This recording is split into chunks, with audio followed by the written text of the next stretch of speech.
Okay, good evening, everyone. Welcome to our August Board of Education meeting. And for now, can everyone please stand for the pledge? I pledge allegiance to the flag of the United States of America and to the republic for which it stands, one nation, under God, indivisible, with liberty and justice for all. Thank you. Please take a seat.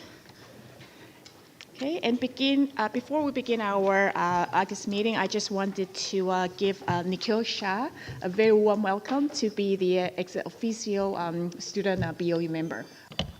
Thank you, Ms. Chang. It's both an honor and a privilege to represent the student body in this role, and I'm hoping that I will provide some meaningful input to the board's decisions throughout this year. Thank you. Thank you. And Dr. Rogers also has a few words. So Dr. Rogers, please. I had prepared a few things to say in July when you officially took your office, but were unable to attend the meeting. But this is just as good an opportunity to share them. So for members of the public who may not know, new state law requires that every BOCES and every school district that operates a high school needs to appoint a student to the Board of Education. The high school went through a process. They had a number of interested students, interviews, resume reviews were conducted, and Nikhil was selected to represent the student body here to the school board. So they're entitled to join us for public board meetings. There are parts of the work that the board does that are confidential in nature. The student board member is not permitted to be part of that here or in other school districts. But we do value student experience here, and there is no one better to share that student experience with us than a student board member. And part of the reason why I think Nikhil was selected by the selection committee was for all of the work that he has done, first of all, his character, but the work that he has done leading our student body. He's a leader in our student government. He is editor-in-chief of our school magazine, The Pulse. He is captain of our New York State Championship tennis team, and he is an all-state musician. So he is an academic and athletic and an artistic young man, and I think he'll be able to represent all of those great traits that exist in all of our young people here at the board meeting. So I've gotten to know Nikhil a little bit over the years. I'm delighted to get to know him a little bit better, and I think he'll be a wonderful inaugural board member for us. So congratulations and good luck. Okay, congratulations, and Nikhil, we look forward to working with you this school year. Okay. All right, so next on the agenda is the presentation and public hearing on Policy 5300, Code of Character, Conduct, and Support, and we'll have Mr. David Steinberg, our Assistant Superintendent for Secondary Curriculum, Instruction, and Assessment, to present that for us. Okay. Good evening, and thank you, Board of Education, Dr. Rogers, for the opportunity to present to you this public hearing on Policy 5300, our Code of Character, Conduct, and Support. As we go through this, the purpose of this code, excuse me one second. So the idea of the code is that it establishes the District Code of Character, Conduct, and Support that ensures our safe, respectful, and supportive learning environment for all of our students. It sets clear expectations for behavior, and it outlines protections against discrimination, bullying, and harassment. It emphasizes the accountability with fair consequences and restorative practices. The policy serves as both a guide to good conduct and a framework for building positive school culture.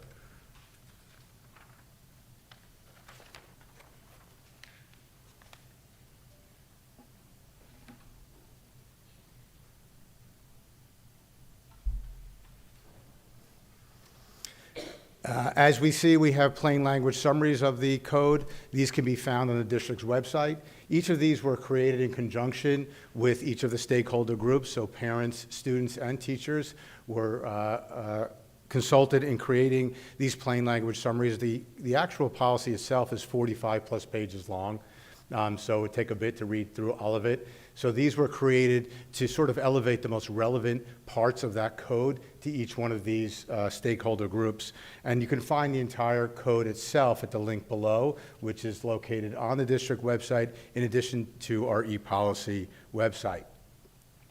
Most recently, there was an update to Policy 5300 by a policy committee, and this was to represent the changes in short-term and long-term suspension appeals, with the idea that it makes sure that it really spells out for the current board and future boards their role in that suspension process, and it reads, in reviewing the appeal, the Board of Education will review the record of the suspension proceeding and determine whether, 1, the suspension decision was based upon competent and substantial evidence that the student participated in the objectionable conduct, and 2, whether the sanction imposed was proportionate to the severity of the offense. So these were changes that were made. As next steps, tonight is the first reading of the changes of the policy. In September, on the September 15th board meeting, will be the second reading and the adoption of the policy. Between now and then is an opportunity for the community to feedback and provide questions and comments. And they can do so by following the form that's linked to this presentation or finding the form for their feedback on the website, and it's also linked to this presentation. So at this time, I'll thank you for this opportunity and then open the floor to any questions. Thank you, Mr. Steinberg. Are there any questions for Mr. Steinberg? No? All right, and then there's no audience. Oh, Dr. Park. With parents with difficulty in understanding English, they can also read in their own languages, and could they also submit their questions in their own languages? Yes, so thank you for the question. Yes, so on the website, there's an ability to read these policies in the languages it translates on the website, and then as they fill the form, and they can fill the form in any language they like, and we'll have the ability to translate and understand what the questions and concerns are. Okay, are there any more questions? Okay, thank you again, Mr. Steinberg. Okay, thank you. Okay, and then we are going to move along with the agenda items, and then 5A, 5B, and 5C can be taken together, and they're the approval of minutes of the July 1st, 2025 reorg meeting, the July 1st, 2025 monthly meetings, and the July 22nd, 2025 special meeting. Can I have a motion, please? Ms. Koshia, seconded by Ms. Levitan. Are there any questions? All in favor? Opposed? Any abstentions? And Dr. Rufo, can we have the treasurer's report and appropriation adjustments, please? The treasurer's report for the month of June, the cash on hand for the end was $85,848,749.89. It shows that bank balances for all cash accounts were reconciled to the book balances and were collateralized in accordance with the district's banking agreements and investment policy. Okay. Thank you, Dr. Rufo. And 6A and 6B can be taken together, and they're the approval of the treasurer's report and appropriation adjustments. Can I have a motion, please? Dr. Park, seconded by Ms. Abramson. Are there any questions? All in favor? Opposed? Any abstentions? Okay, and then we'll have Dr. Rogers to give us his superintendent's report. Thank you very much. So the start of school is just around the corner. I know that we had this building with some 8th graders who were serving as guides to 6th graders, and after a summer without anyone, any young people at least, in the building, it was great to see the halls filled with kids again. Our teachers come back tomorrow, Wednesday and Thursday, for their superintendent conference days. They're getting ready for the fall. We'll have some new training for them. We're going to continue our work on artificial intelligence in education, and we're going to build on the board's goals work, developing a portrait of a graduate for a SIASIC graduate, and leading to that portrait of a graduate for our high school students, what we're calling a SIO Inspire profile, but a profile of what our early learners will know and be able to do so that they'll be well prepared to meet the expectations of the portrait of a graduate later on. So I think we'll find that work to be exciting, thinking about how we're preparing our students for the future that they'll inhabit. And I know that that's the work that our teachers love to do with our students here. One thing that will be different about this fall will be a new law that was enacted by the state as part of the state budget process in the spring. So as public is no doubt aware, the state budget is more than just a fiscal document. It is also a series of laws that enact that fiscal document. And one of the things that the legislature and governor agreed upon was what is commonly known as a bell-to-bell ban, but the actual title of the law is a distraction-free schools law. So this is a law that's going to require a lot of changes at the school district. We and other school districts across the state have been working on implementation plans for this legislation. And what it means by bell to bell is that students must not use their personal electronic devices if they are connected to the internet between the moment that instruction starts at the beginning of the day, so let's say the first minute of first period at the high school, until the end of the last period of the day, the last minute of ninth period at the high school, for example. So that will look a little bit different in each of the three levels, elementary, middle, and secondary, and it will require a little bit of getting used to. So part of the reason for putting this presentation together is to put something on the website, but we've also been working on trying to iterate and make sure that our policy abides by the intent of the law, which is to reduce distractions for students so that they can focus on their learning, but also to make sure that we don't interrupt that learning or deny our students some of the opportunities that they've enjoyed here. So there are some definitions of what are internet-enabled devices, what the school day is. I think it's important to note that even smartwatches will be considered internet-enabled devices and will not be permitted under the state law. But any device that's issued by the school district, a Chromebook, or in some cases there are some other kinds of computers that are issued by the school district, those are exempted from the ban. How will the devices be stored? At the elementary level, typically what already happens will comply with the law. So if a student has a device, they would leave it in their backpack silenced, and that backpack would be stored in the closet or the cubby, depending on how the room was configured. So that will continue pretty much as currently the case.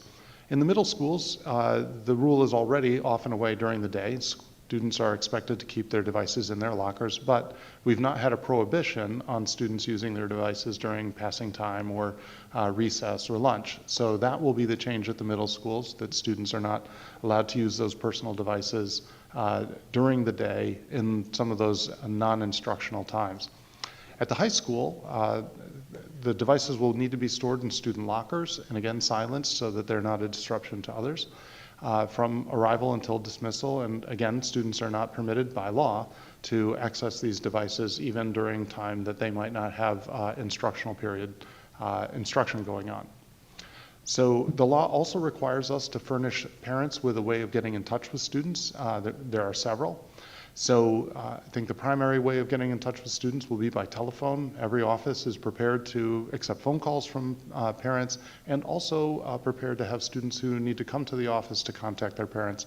In some ways, this will look a lot like the school I attended when I was under the age of 17. This was the typical way before cell phones that you would get in touch with parents and students. So we're certainly experienced with it, and we can return to it. We do have district emails for secondary students, and for secondary students that are in grade 8 or above, that email can accept external emails, so it will be possible for a parent to email a student's personal school district email address, and students will have access to that email on their district-issued Chromebook. The district is also launching a new app that we're using to contact parents. This app is called Parent Square. It will become our main communication platform with families. So if you wish, you can receive Parent Square either as an email, or you can receive those messages directly in the app, but you don't have to download the app if you're not interested in doing that. And the Parent Square app has some advantages. It complies with privacy laws, and it complies with the laws that we have to obey around the encryption of data when it is transmitted back and forth to a parent and it contains student data. So that's the reason for moving to that platform. That platform will also allow one of the logistical challenges of this. In the past, students would use their personal devices to coordinate maybe a practice if you were a captain of a team, or if you were an officer in a student club, you might use your device to coordinate when and where you would be meeting. Parent Square will provide that capability for us to work with. The law does provide for some exemptions, and it's worth taking a second at least to talk through this and how we'll be implementing this. I do think this will be one of the more challenging aspects of the law. So I've highlighted the kinds of things that the law talks about. So if you have a healthcare issue that requires a device to manage it, and I think immediately of our students who have real-time blood sugar monitoring because they have diabetes, and there's an app for that. So certainly we would not want to deny students the opportunity to continue to use that app, and the law contemplates that. There are students with disabilities who use adaptive technology, so that will be written on their IEP. Of course, we want them to have access to that adaptive technology. There are some students who have impairments that limit a major life activity. The law also provides that we can accommodate and find a way of trying to offset that impairment, but that may require some conversation with the building administration. So if you think that your child may be in need of 504 exemption, you would contact the building administration, the principal or one of the assistant principals at a secondary school, and they'll walk you through the process of identifying the chair people for that process. And for translation needs, the law provides for translation as well. So I think one of the challenges here will be that these exemptions are inevitably based on characteristics that by law we're supposed to keep confidential. Whether a student has a disability in an IEP or not is supposed to be confidential. Whether a student has a 504 plan or not is supposed to be confidential. So there will be some students who are in compliance with the law, but nevertheless using a device, and I think that will be, it will present a challenge to their peer who might not have any of these exemptions or accommodations and might wonder why their peer is enabled to use a device and they are not. So to try and minimize some of that challenge, I would point out that even if a student has an exemption, it doesn't grant them the ability to use the device unfettered. It means that they're able to use the device solely for the purpose that the exemption is for. So you can't monitor your diabetes and also play games on your phone. That's not what the exemption provides for. So we've been asked questions, and we are going to provide a district frequently asked questions document. As we've been collecting questions over the summer, we've been populating that document, and we'll make it public before the end of the week. So we don't want to say one size fits all in terms of how the discipline will work, but we're hoping that we can encourage students to be compliant as opposed to getting compliance through more formal discipline. But certainly we'll engage parents in the process. First mistakes will be treated much differently from third and fourth mistakes. But what we're looking to do is have students understand the reasons for the law, the hope to remove distractions, and to work with students more muscularly if necessary, but hopefully work with students so that they're in compliance and so that we're in compliance.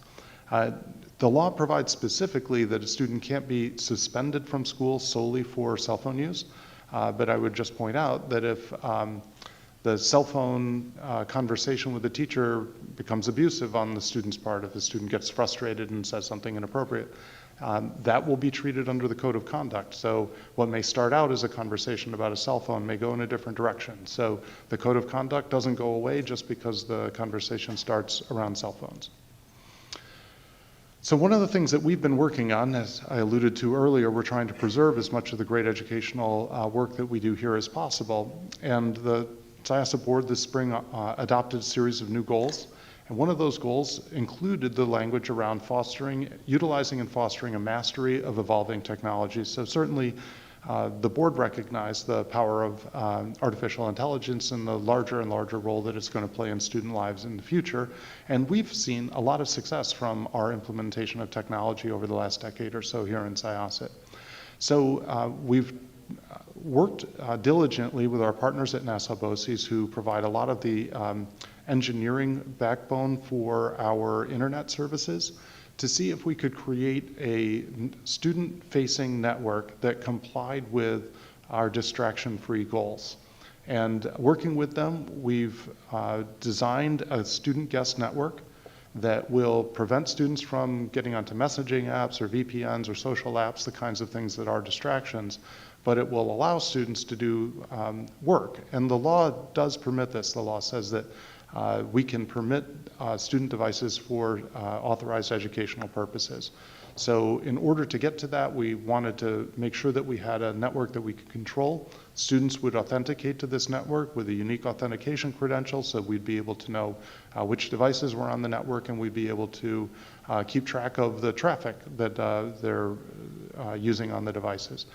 So like any other privilege, and there are lots and lots of privileges that we offer students here, if there's abuse or misuse, students will lose that privilege. So, but what we're hoping to do is illustrate to students that we're trying to preserve some of their independence while complying with the law, and I hope that they recognize that this makes an opportunity available to them that might not have been available otherwise. So this will be posted on the website, so all of these links will be easily accessible to someone who wishes to go through it.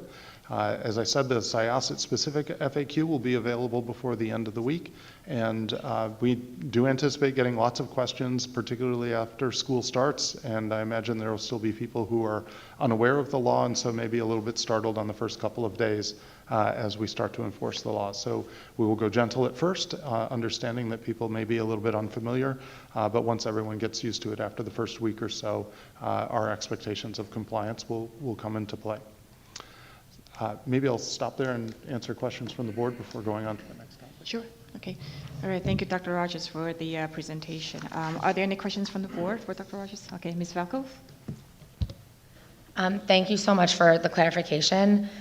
Just to clarify, because I've been getting this a lot from parents, and I'm sure other people have as well, for the bring your own device, an iPad or a notebook computer that you log on to this student guest network will be acceptable for people to take notes on and whatever, but it'll apply to an iPad or a notebook computer or MacBook or whatever personal device they have. Correct, and we're only envisioning this at the high school level, 9th, 10th, 11th, and 12th grades.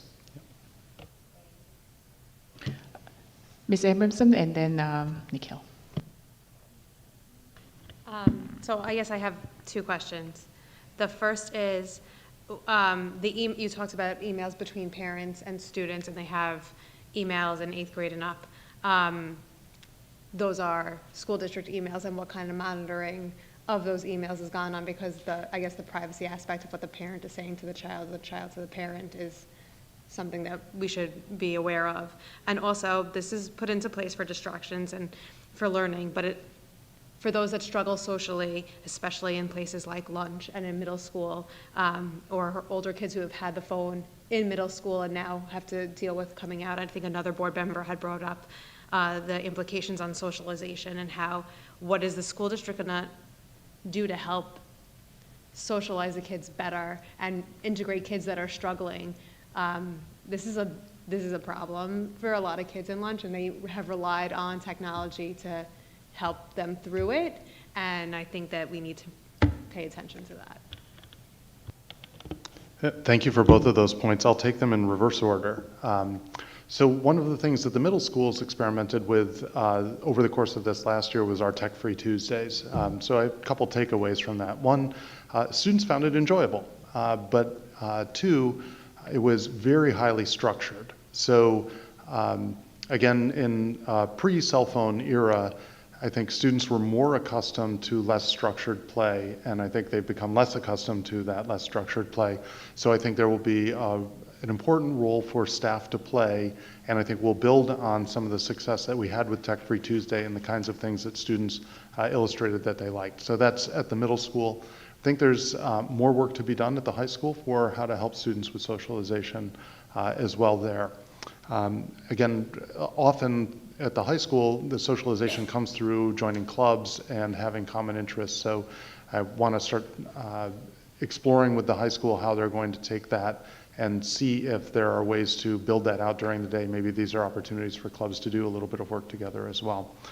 Regarding the first question, all email at the school district is archived and accessible to school administrators. So while email is open to external communication, there shouldn't be, we will not go through email unless there's a reason to go through email, but there shouldn't be any expectation of privacy because the school district, by law, has to have access to any email that a staff member sends or receives, and any email that a student on our network sends or receives.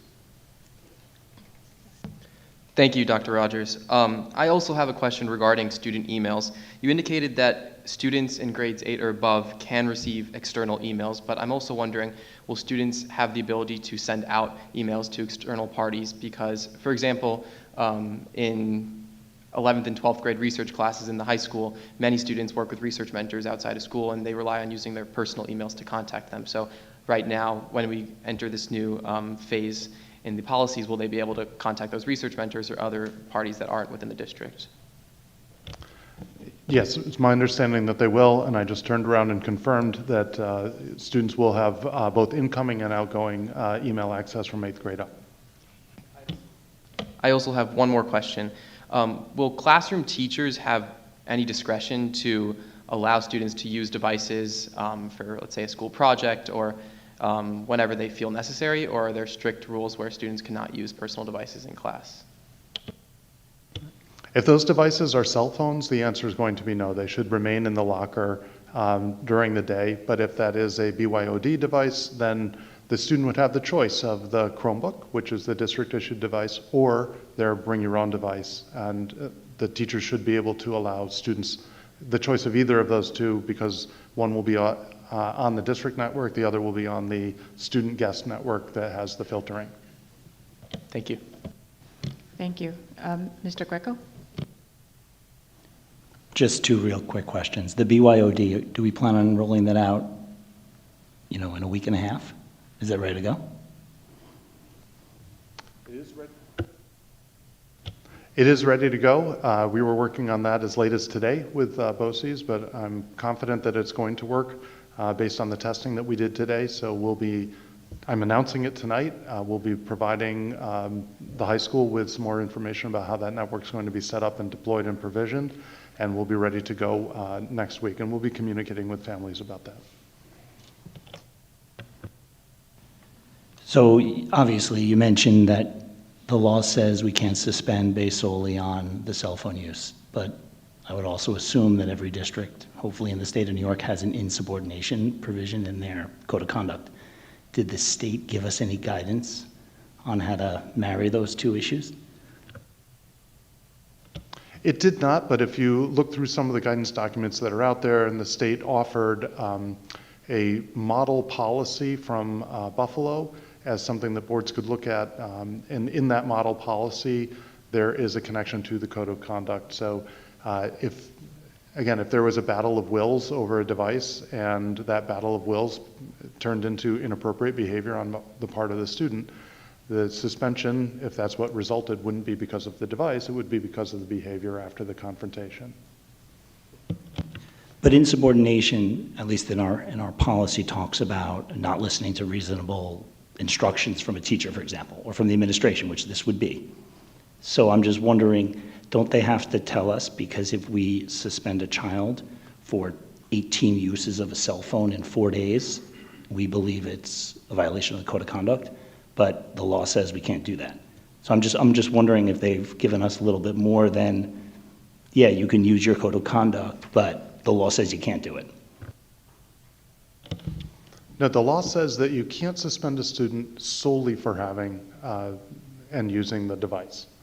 But the situation that you're describing, where they've been given reasonable direction by a staff member to do something and they fail to do it, that becomes insubordination. That is subject to the code of conduct. You don't give up the rest of your code of conduct just because a cell phone was present as part of the confrontation. The cell phone is not a shield from the rest of the code of conduct. Ms. Valkov? Sorry, one more question. So we live in a very different age than when we grew up. kids make plans during the day now, and they're used to, texting their parents and saying, I'm gonna walk to Starbucks, or I'm gonna go home with so-and-so, or can I do this? So they're very used to having fluid plans during the day. And so I understand parents can call the office, but is there a plan in place for if the kids want to reach out to their parents during the day? Because not every parent is checking their email, so what's the plan for that?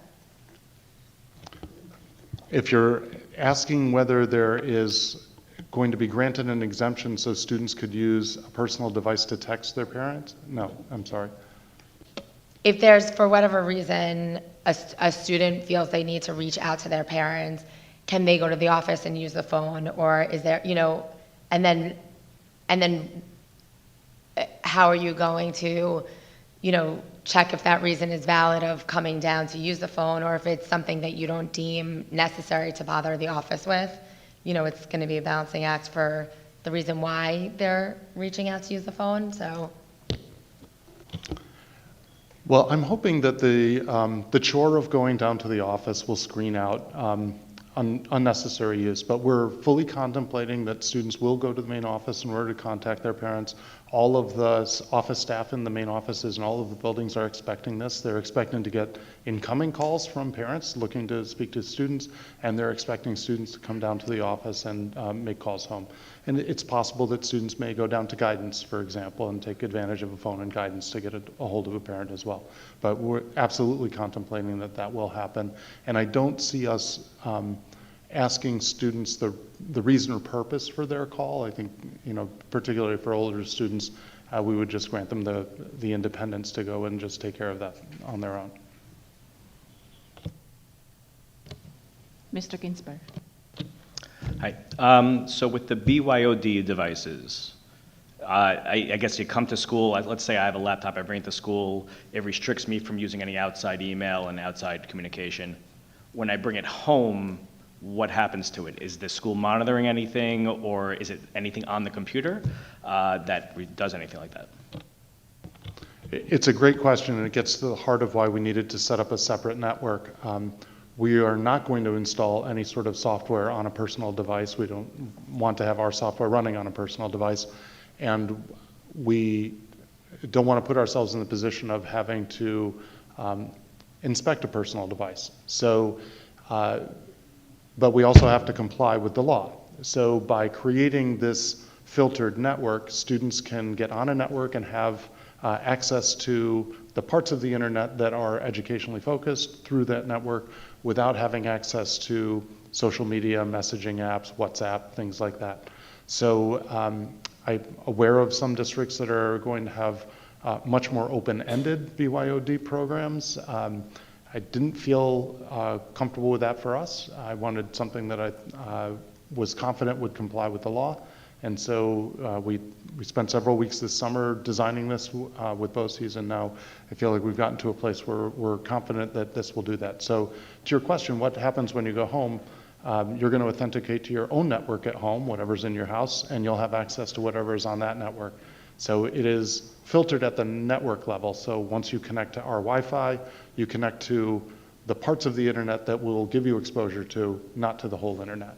But it doesn't change anything about the device, and it doesn't change how the device operates when it's elsewhere. Okay, Nikhil, go. One more question. For Parent Square, you mentioned that it enables direct messaging to both students and parents from teachers or coaches. Will students be able to respond to coaches, let's say to coordinate a practice time? Is there back and forth messaging, or is it just one way?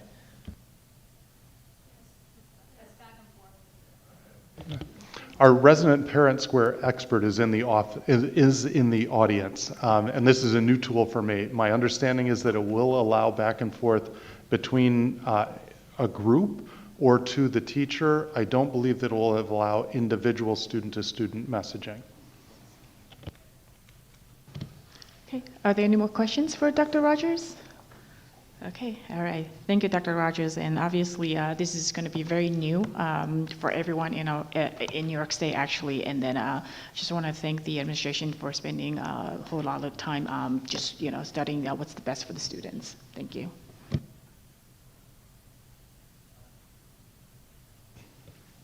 So this has been a busy summer of construction, and this is only the tip of the iceberg. Obviously, last October, the public voted for facilities improvements, both to deal with some of the problems with our aging facilities and also to accommodate a lot of the growth that we've experienced and that we anticipate will make the high school a very challenging place in the next several years. So we had a large number of projects this summer.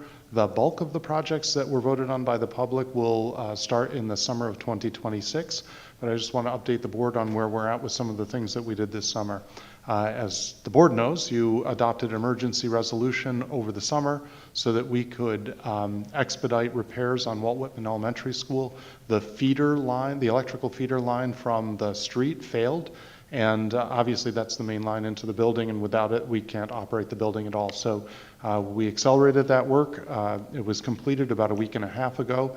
That work has held for the week and a half since. We have not had any interruptions to power, so I'm feeling very confident about that repair and that it's going to be ready for the start of school. At the high school and at Southwoods Middle School, we had roofing projects. This is the latest in a series of roofing projects at all of our schools where we take sections of the roof every summer. We chip away at trying to get more and more of it done. That work is not quite done yet at either school, but will be done in time for the start of school. We had some chimney work at the high school that needed some additional reinforcement, so that work is underway literally as we speak. At South Grove, the first of the bond projects is underway, and we, until now, had a situation where both cars and buses released students for arrival and dismissal in the same location. So you had a situation where students would walk from cars in front of the buses to get into the building. It's obvious that that's a safety risk, and so by creating a separate loop, we'll have a place for buses to drop off students, and we'll have a different place for cars to drop off students. It will allow our security and building team to manage that with a lot more safety in mind for students. At the high school, there is a space inside the building that was in desperate need of renovation. So the first stage of that renovation is almost complete. We'll have a TV media center. This will be where the radio station and the podcasting room are. I think it'll be a nice state-of-the-art facility for students who are interested in those kinds of broadcast media to hone their skills. Adjacent to that is a larger space that will serve as flex space for us as we start to do a number of the building projects at the high school. So we'll need to relocate robotics. At some point, we'll relocate guidance. And each of these projects are kind of set up like a series of dominoes that will have to be knocked down. So it will be necessary to have some swing space in the building so that we can move things through as we're working on different parts of the building. So that will be ready a little further into the year.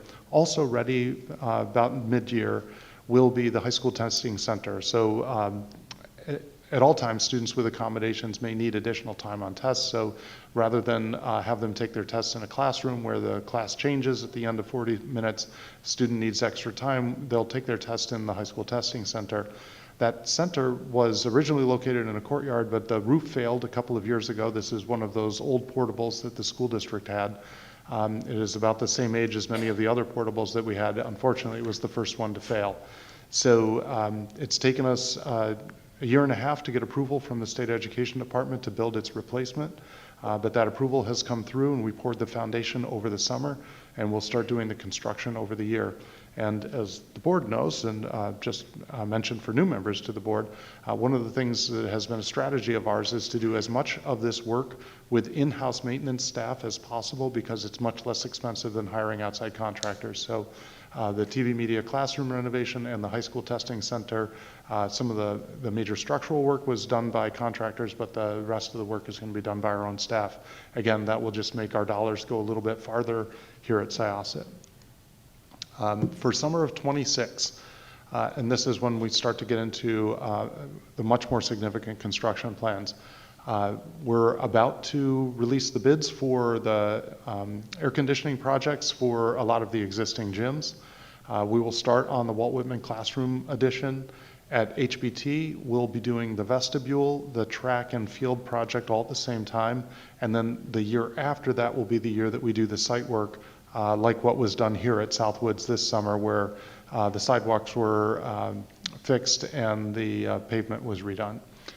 The high school pool ventilation and improvements will also be next summer. In addition to that, we haven't sent up and gotten approval yet, but we're close. The classroom addition for Village Elementary School. I'll come back to Berry Hill in a second. The high school guidance center reconfiguration and the new gym and the rear bus loop and the turf fields that we're working on at the high school. And again, all of that will be some additional square footage so that we can start to accommodate a lot of the pupil growth that we've experienced at the high school. Something that will be public facing will be this chart. So we're trying to help the public keep track of all of these projects that we're working on and also know which ones are planned to start in the summer of 2026, which ones are planned to start in the summer of 2027, and where they are in the process. So they're first designed, then we need to get approvals from the state. Then once we get state approvals, we start publicly bidding these. We award the bids, and then we start the construction. So each one of these steps in the process can take several weeks. And so, you know, as I'm sure people are excited about seeing some of the changes to the buildings that their children attend, we want to have an easy way of kind of keeping track of that. So this will be posted on our website, and I just wanted to give you a little bit of a taste of what that's going to look like. So I'll come back to Berry Hill when we talk about legislation in a little bit. Thank you, Dr. Rogers. And then are there any questions for Dr. Rogers? Okay, all right. We're definitely very excited about all the new work that's going to be done in the next few years. Okay, and we're going to the legislative items, and Dr. Rogers will give us an update on the Berry Hill adjacent property. Thank you. So about a year ago, one of the challenges, and let me take one step back. One of the challenges with the construction work that we're going to do at Berry Hill is that the property has two big challenges. First, the building goes right to the property lines on either side, so it's very hard to construction equipment around to the back side of the building, which is where the new construction is going to take place. The second problem is that there's a dramatic slope behind the building, so that also makes it a really challenging site to work on. So about a year ago, we saw on a state website that the state had declared the property that's immediately east of Berry Hill. There's a little sliver of land that runs along the property line, and the state had declared that to be surplus property. So we inquired about the property, and had some conversations with our elected officials. They offered to put legislation in that would transfer that property from the state to the school district, from one government entity to another. And on the very last day of the legislative session in June, the bills passed the two houses of the legislature, the Senate and the Assembly. And so I was appreciative to Senator Martins, Assemblyman Blumenkrantz, Assemblyman Stern for their work on that. So in our governmental system, obviously, the bills are not approved until the governor signs them into law. So we've had some contact with the governor's office about this. I would characterize those contacts as being productive and cordial, but I don't have a sense of what's going to happen yet with the governor's office. If the land is conveyed to the school district, it will make accessing the back of the property much easier and safer. And we're also required by law to build, there's new code that wasn't in place when the building was originally constructed that requires us to build what's called a fire access road around the backside of the building. But this is to enable fire equipment to get around to the back of the building in the event of an emergency. So they need a roadway that will support the weight of the fire trucks. So it would be helpful, particularly because of the grade that is there, to have more land so that the slope for the trucks to go up and down is not as steep. So I'm hopeful that the governor will look favorably upon our request, but we don't know where that will be for now. And I am concerned about the timelines for next summer. We'll have a very short timeline to get that done. So we need to send our plans up to the state education department. So my plan right now is to send the plan to the state education department for approval that does not include the conveyance of the land. So our worst case scenario, so that we at least get started towards being able to construct something next summer. And if we have the happy news that the land is conveyed to the school district, I'll ask the state ed department to amend our plans and give us approval for a different structure based on having the additional land to work with. But I don't want to delay sending the project up to the state any longer because I worry that it puts in jeopardy the summer 26 construction season. And just given how tight Berry Hill has been over the last several years, I don't want to lose a whole year on that project. So I just wanted to update the board on where we were at with that, and I'll keep you in the loop as this project moves along. Thank you, Dr. Rogers. Okay, okay, Ms. Velkov? How long does the amendment approval generally take? Are they pretty quick with that usually? The answer is it depends, and I don't say that to be too tongue-in-cheek. Typically what will happen is local bills are often the last to be approved. So the way things work in Albany is that the governor's office, all the bills that pass in the legislative session generally pass between January and June, but they don't all come to the governor's office in a flood in July. So what happens is they'll send down groups of bills, 10, 15 at a time. The governor's office will deal with those, and they'll send another group of 10, 15 bills. And they'll do that throughout the course of the year until they get to December 31st, which is the last day bills can be transmitted. And then if there's any left by then, they have to all go. So what will typically happen is the governor's office will request the bills that they're ready to act on as they go through the fall. Typically, local bills, and this would be considered a local bill, it doesn't have statewide implications, are some of the last to be considered. They understandably spend their first attention on things that impact the most numbers of people. So part of my conversation with the governor's office, the executive chamber, has been to sort of alert them to the time sensitivity of our issues so that we're not waiting for an answer until December. But it would not be atypical, and I would not call it foot dragging or anything like that. If it got dealt with in December, that would look to me to be typical. So that was wonderful information. My question wasn't clear. I meant when you submit the amendment for the building department. So if we submit the plans for Berry Hill and then hopefully, let's say we get approval, and then you submit the amended plans, I meant how long does that generally take? Sorry.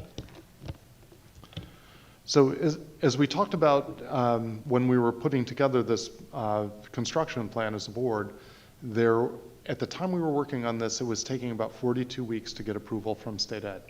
The good news is that they have cleared a lot of their backlog, and the approval timelines are now down in like the 12-week range. So that's super encouraging, but there's no guarantee that that will stay where it is. There may be other school districts that are going to start sending a flood of work to them. My hope would be that the part of the plan that is the building itself, the structure, will not change. It's only the layout of the site work that would change. And so my hope would be that if they got to a place where they had already approved the electrical and the structural and the out-of-state modular and all of that, that just changing the civil work and the site plan wouldn't be too big of a change. That's my hope. Okay, thank you. Are there any more questions for Dr. Rogers? Okay, thank you, Dr. Rogers. And then we are going to move on to discussion items. And the first item on the discussion agenda is the NYSSBA Summer Law Conference. And a few of us went to the annual Summer Law Conference, and Dr. Park would like to give us a report on some of the highlights of the conference.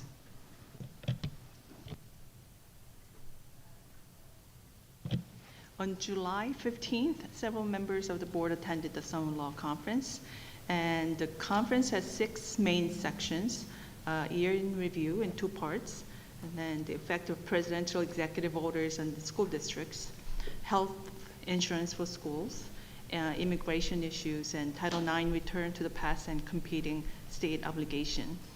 The conference provided valuable insights into the evolving legal regulations impacting our school community. It explained the challenging conflicts between federal and state laws, examining real cases in educational institutions like us. And they reviewed the regulatory changes and their impact on the interpretation of the law. My main takeaway was to stay informed about legal developments and navigate these challenges effectively and wisely. Thank you, Dr. Park. Okay, the next item will be the choosing the NISBA voting delegate at the annual business meeting, which will take place on October 16th. And from my understand, Mr. Rotolo, who couldn't be here today, will be the voting delegate. And for now, I would just like to see if we have a volunteer for the alternate. Dr. Park? Okay, thank you. So if for any reason Mr. Rotolo couldn't make it, please, it's going to be October 16th. Thank you. All right, so we have no unfinished business, and we are going to move on to new business. And 11A is the approval of staff changes. Can I have a motion, please? Dr. Park, seconded by Ms. Abramson. Are there any questions? All in favor? Opposed? Any abstentions? 11B is the approval of stipends and hourly rates for 2025-2026. Can I have a motion, please? Mr. Ginsberg, seconded by Ms. Falco. Are there any questions? All in favor? Opposed? Any abstentions? 11C is the approval of coaching recommendations. Can I have a motion, please? Dr. Parr, seconded by Mr. Greco. Are there any questions? All in favor? Opposed? Any abstentions? 11D is the appointment of a certified athletic trainer. Can I have a motion, please? Ms. Koshia, seconded by Ms. Falco. Are there any questions? All in favor? Opposed? Any abstentions? 11E is the appointment of interim director of pupil personnel services. Can I have a motion, please? Dr. Parr, seconded by Ms. Abramson. Are there any questions? All in favor? Opposed? Any abstentions? 11F is the approval of unaligned staff employment agreements. Can I have a motion, please? Ms. Falco, seconded by Ms. Levitan. Are there any questions? All in favor? Opposed? Any abstentions? 11G is the approval of unaligned staff salary adjustments. Can I have a motion, please? Dr. Parr, seconded by Mr. Greco. Are there any questions? All in favor? Opposed? Any abstentions? 11H is the appointment of teaching assistants. Can I have a motion, please? Ms. Falco, seconded by Ms. Levitan. Are there any questions? All in favor? Opposed? Any abstentions? And 12 is the school district management and proposed policies. And that's the first reading of the new and revised policies. Policy 5300, Code of Character, Conduct, and Support. The second reading of the stated policy will be during the September 15th, 2025 board meeting. The policy is available for inspection on the district website. And 12B is the approval and adoption of the district-wide school safety plan. Can I have a motion, please? Mr. Greco, seconded by Ms. Abramson. Are there any questions? All in favor? Opposed? Any abstentions? 12C and 12D can be taken together. They're the approval of the Committee on Preschool Special Education and the Committee on Special Education recommendations. Can I have a motion, please? Ms. Levitan, seconded by Mr. Ginsberg. Are there any questions? All in favor? Opposed? Any abstentions? 13A is the authorization of service contracts. Can I have a motion, please? Dr. Parr, seconded by Mr. Greco. Are there any questions? All in favor? Opposed? Any abstentions? 13B is the authorization for special education and/or nursing contracts. Can I have a motion, please? Mr. Ginsberg, seconded by Ms. Levitan. Are there any questions? All in favor? Opposed? Any abstentions? 13B is the authorization for special education and/or nursing contracts. Can I have a motion, please? Oh, did I do that? Oh, I did that. Okay, sorry. Okay, 13C is the acceptance of audit report and corrective action plan for 2024-2025. Can I have a motion, please? Mr. Greco, second by Ms. Abramson. Are there any questions? All in favor? Opposed? Any abstentions? 13D is the authorization for contracts with Nassau BOCES for the 2025-2026 school year and final authorization for the 24-25 school year. Can I have a motion, please? Mr. Ginsberg, seconded by Ms. Levitan. Are there any questions? All in favor? Opposed? Any abstentions? 13E is the award of Nassau County Director of School Facilities Purchasing Consortium Cooperative Bids 2025-2026. Can I have a motion, please? Mr. Greco, seconded by Ms. Abramson. Are there any questions? All in favor? Opposed? Any abstentions? 13F is the authorization to renew special inspection and materials testing agreement. Can I have a motion, please? Ms. Falco, seconded by Mr. Ginsberg. Are there any questions? All in favor? Opposed? Any abstentions? 13G is the authorization for deduct change order M-001 Intricate Tech Solutions. Can I have a motion, please? Dr. Parr, seconded by Mr. Greco. Are there any questions? All in favor? Opposed?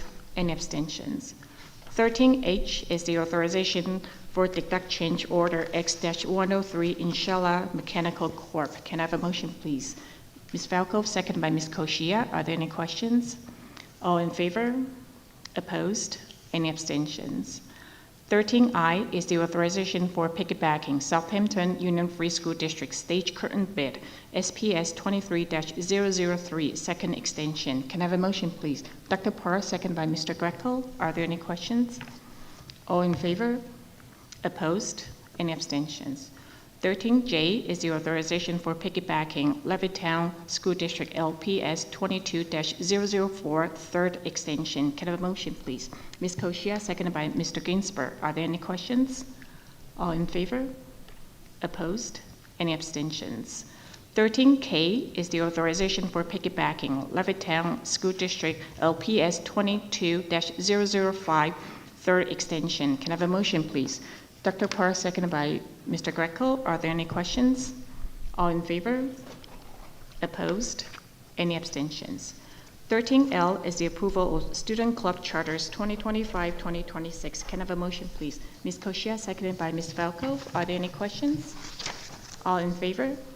Opposed? Any abstentions? 13M is the acceptance of donation. Can I have a motion, please? Dr. Parr, seconded by Mr. Greco. Are there any questions? All in favor? Opposed? Any abstentions? 13N is the approval of disposal of broken, surplus, and/or obsolete equipment, supplies, and books. Can I have a motion, please? Mr. Ginsberg, seconded by Ms. Levitan. Are there any questions? All in favor? Opposed? Any abstentions? Okay. We have no audience to the public, and can I have a motion to adjourn the meeting? Dr. Parr, seconded by Ms. Abramson. Okay, meeting adjourned. Thank you, and enjoy the rest of the summer. We'll see you back on Monday, September 15th. Thank you.